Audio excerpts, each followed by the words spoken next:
para falar mais sobre o assunto, vamos conversar agora com o deputado Péricles, que foi o presidente da CPI da Saúde. Muito boa noite, deputado. Seja muito bem-vindo ao programa 18 horas. Tudo bem? Boa noite, Carinha. Tudo bem? Obrigado pela oportunidade de esclarecer fatos ainda da CPI, dos nossos trabalhos desenvolvidos, que continuam apresentando ali para os órgãos de controle o resultado de todo o trabalho de 120 dias da CPI da Saúde. Exatamente. Muito obrigada por o senhor abrir um espaço na sua agenda nesse feriado para conversar com a gente, para falar desse assunto tão importante. Então, o senhor esteve ontem, com o secretário adjunto do Tribunal de Contas da União e entregou o relatório da CPI. Qual a expectativa desta ação a partir daí? Isso, eu conversei, inclusive, entreguei para o doutor Paulo Henrique, que é o secretário adjunto, cobrei resposta e ele me garantiu que iriam fazer um trabalho de aprofundamento de tudo que foi apurado na CPI da Saúde. Agradeceu e parabenizou a todos os membros da CPI e equipe por o resultado que nós chegamos e, como disse, garantiu que iriam tomar as providências naquilo que cabe ao Tribunal de Contas da União, especialmente dos recursos federais destinado à saúde do estado do Amazonas. Deputado, e o que de mais importante a CPI descobriu, que pode ser aprofundado pelo Tribunal de Contas da União? Nós temos vários casos que nós conseguimos apurar e identificar no pequeno prazo que nós tivemos de 120 dias. Eu posso citar o caso dos respiradores, que nós desvendamos o passo a passo de tudo como aconteceu. Logo no início, encaminhamos para a Polícia Federal, que se encarregou de fazer ali o restante das investigações. Temos o caso grave, que são aqueles pagamentos indenizatórios que sequer há processo licitatório e contrato, quebrando, violando todos os princípios da administração pública, seja da moralidade, da impessoalidade, não dando oportunidade para que outras empresas participem, para ver aquilo que é mais vantajoso para a administração pública e simplesmente indicam um amigo ou uma pessoa ali do rol do governo do estado para prestar um serviço que muitas das vezes, ou todas as vezes, superfaturado e não há controle. Então a pessoa apresenta aquilo que ela quer para que o estado pague. E isso, infelizmente, ainda vem acontecendo, isso é de anos que acontece e ainda vem acontecendo, apesar de tudo que foi apresentado pela CPI. Certo. Agora, deputado, nós podemos dizer que as investigações da CPI da Saúde estavam na Operação Sangria 1 e 2. E com isso, o cidadão pode esperar algum outro desdobramento, ou da CPI, ou das investigações, alguma penalidade sobre os responsáveis? Sim, e é bom também ressaltar que essa investigação da Polícia Federal é a respeito do caso dos respiradores. E a CPI da Saúde apurou não só esse caso que passou para a Polícia Federal, mas como outros casos em apenas 120 dias. E eu posso lhe garantir, há casos bem mais graves que o caso dos respiradores que precisam ser apurados pelos órgãos de controle. Já citei a caso dos pagamentos indenizatórios, mas também temos outros das unidades descentralizadas que fazem também processos com fortes indícios de fraudes. E outros casos também que apuramos de superfaturamento de aqueles exames ginecológicos de 2017 pela empresa Norte Serviços Médicos e outros mais que precisam ser aprofundados e investigados pelos órgãos de controle. Nós já fizemos a entrega do relatório final ao Ministério Público Federal, entregamos ontem ao Tribunal de Contas da União, semana que vem entregaremos ao Ministério Público do Estado e posteriormente ao Tribunal de Contas também do Estado, para que tome as providências cabíveis a respeito desses indícios de crimes que nós, na CPI da Saúde, apuramos e identificamos. Certo. Doutor, o senhor pode explicar, esmiuçar melhor, deputado, dos casos dos exames que aconteceu em 2017? Foi no interior do estado, não é isso? Exatamente. Foi de um caso que nós estávamos investigando do hospital que seria de referência, Newton Lins, de uma empresa que iria prestar um serviço de lavanderia e nós identificamos um absurdo, que sem ter nenhum paciente no dia que seria a inauguração, ela apresentou um relatório para pagamento de quase 4 toneladas de roupas. E aí identificamos essa fraude e fomos puxando tudo que essa empresa prestou ao longo dos anos ao estado do Amazonas. Para que você tenha uma ideia, essa empresa Norte Serviços Médicos faturou em 5 anos 25 milhões, e em sua maioria em pagamentos indenizatórios, ou seja, sem contrato. E um deles nos chamou muita atenção, que foi no ano de 2017, em que ela supostamente prestou um serviço de exames ginecológicos, de colposcopia e conização, que seriam 91, mas apresentou uma nota dentro de um processo indenizatório como se tivesse prestado para 100 pacientes, ou seja, até mais do que realmente aconteceu.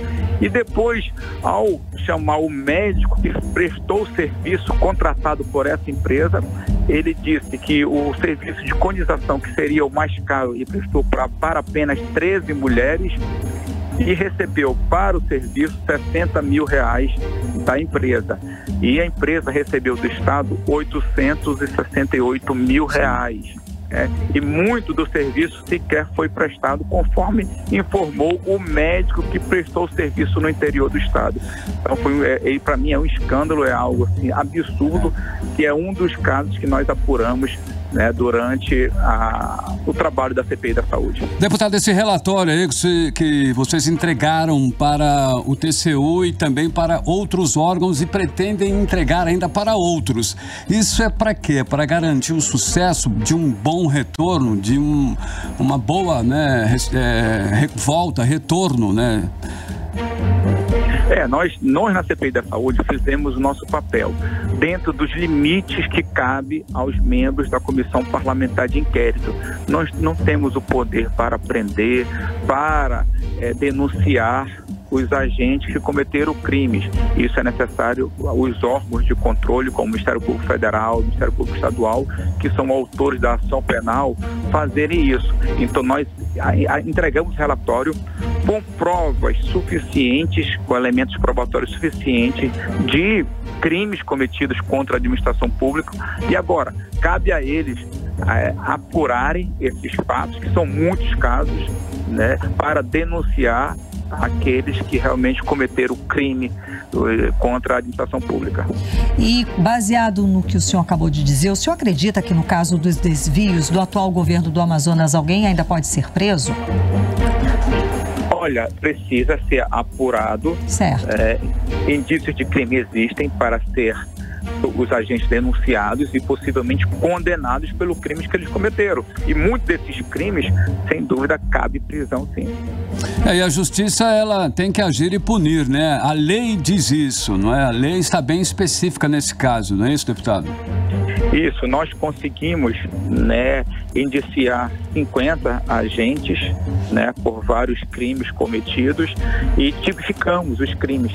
Então, existe lá fraude ao processo licitatório, corrupção passiva, corrupção ativa, são vários crimes que nós conseguimos tipificar e bem detalhar para facilitar, inclusive, a apuração ou aprofundamento das investigações pelos órgãos de controle. Certo. Deputado, a CPI fez algumas recomendações para o governo do Estado. O governo está cumprindo algumas determinações?